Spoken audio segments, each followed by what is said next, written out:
The second matrix is the experience of the uterus contracting and the cervix being still closed, a very, very difficult experience of a kind of claustrophobic nightmare that in the deepest form can take the shape of being in hell, suffering tremendous, emotional, physical tortures, losing linear time, having the feeling that will never come back, this will never end. We can see all of existence as dark, hopeless, sort of full of incurable diseases and impermanence and pollution, impending end of the world, and so on.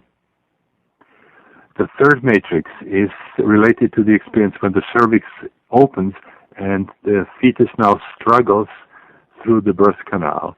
A very complex experience that involves powerful hydraulic pressures, clashing energies, expressed sometimes in images of battles, sort of bloody encounters, massacres of some kind.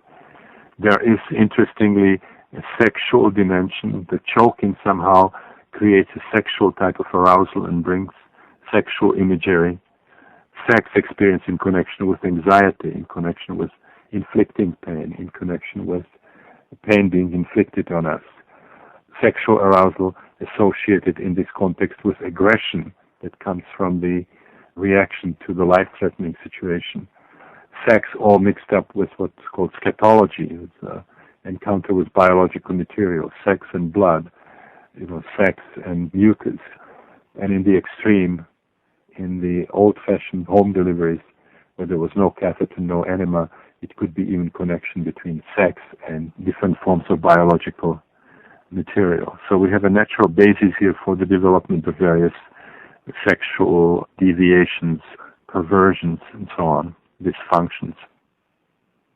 And the fourth matrix then is the experience of what we call death rebirth. It's associated biologically with the situation of the child actually coming out and the umbilical cord being cut. This is experienced as rebirth, as emerging into light, white light, golden light, sometimes peacock designs, rainbow spectra, sense of divine epiphany, seeing archetypal figures of deities in light, have a sense of salvation, redemption, samadhi, and so on. So that's the perinatal dimension. And then we have the level of transpersonal experience, where we can transcend time and space, or even leave the space-time altogether and experience something from the archetype of the mythological dimensions. So some of the experiences that would be very typical here would be, for example, the experience of my boundaries merging and me becoming one with another person, or becoming another person, or me experiencing myself as a group of people rather than a particular person, like being all mothers of the world or all warriors of the world. Very, very encompassing kind of images. We can go to the extreme and feel that we have become all of humanity, that we experience feelings that belong to humanity, not just to us as individual. We can have experiences of identification with animals of different species. What is fascinating here is that we can get access to new information about these animals that we don't have in the ordinary state of consciousness. We can even identify with various elements of plant life, becoming anything from plankton in the ocean to a sequoia tree, or in some instances even have a conscious experience of some aspect of inorganic life, like becoming a granite mountain, or becoming the ocean, or becoming a star. So that in these kinds of experiences, everything that in the usual state of consciousness we can experience as an object, we can, in a non-ordinary state of consciousness, in the holotropic state, we can experience as a corresponding subjective state. Another category of transpersonal experiences transcends linear time rather than just melting the spatial boundaries. These are experiences which would take us to other centuries, to other cultures. We would have experiences of other people, other lives in different historical contexts, sometimes with a sense of personal remembering, which people will then refer to as past life experiences, past incarnation experiences. Very fascinating category, also important therapeutically because healing and transformation can happen in connection with these experiences. And finally, the last category of transpersonal experiences takes us beyond space-time altogether into the realm of mythology, where we can encounter archetypal beings or become archetypal beings, deities, demons of different cultures, can have experiences of spirit guide, disembodied entities experiencing oneness with the universe, experiences of cosmic unity, and so on. So it's a very, very large cartography that actually shows that the individual psyche ultimately is commensurate with the totality of existence. We are commensurate somehow with the divine creative principle itself. This is basically the message of the Upanishads, Tattvam Asi, thou art that.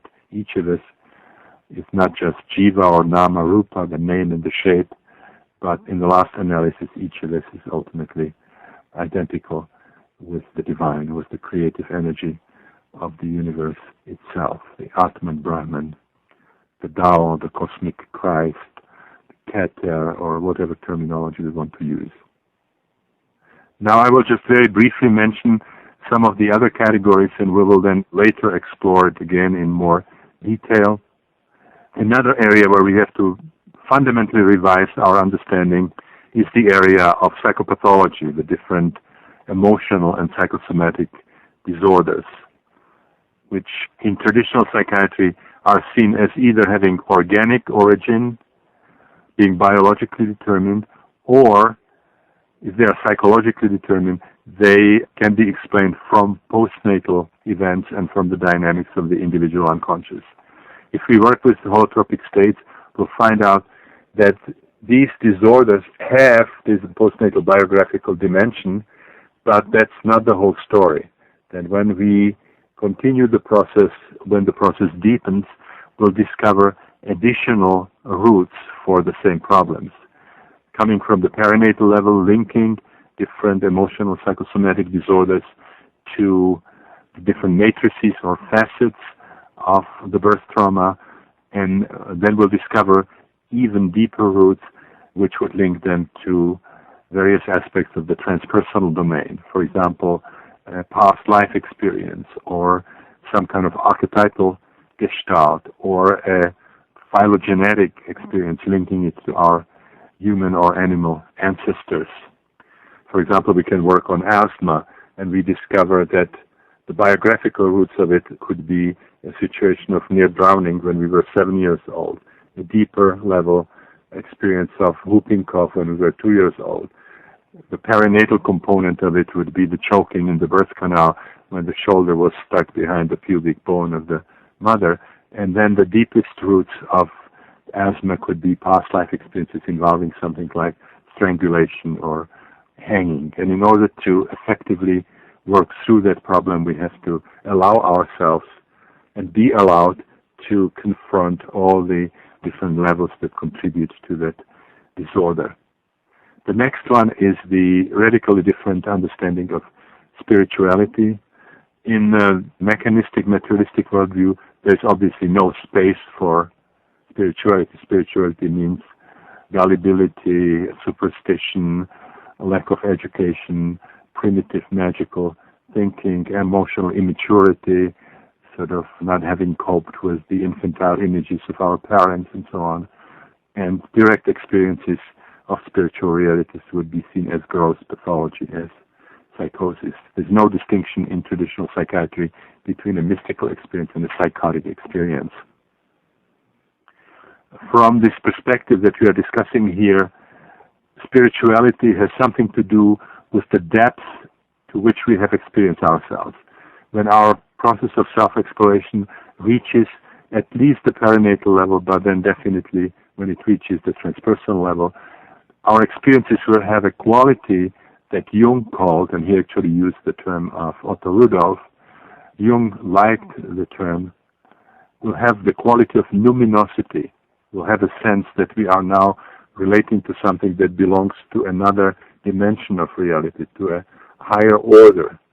something that is supraordinated to Islam, something that traditionally would be called holy, sacred, mystical, and so on. Jung didn't like these terms because they're heavily loaded and they're kind of prone to misunderstanding. He preferred this neutral term. So we have to distinguish here spirituality and religion. Spirituality has something to do with direct experience of the transpersonal dimensions of reality. Religion is an organized activity that originally was inspired by visionary experiences, but that for many mainstream religions historically has very little to do with spiritual experience and has much more to do with organized group activity, with things like concern about hierarchies, possessions, imposing moral codes on people. It's possible to imagine a religion which has no spirituality in it, and it's possible, easy to imagine spirituality that is not connected to religion.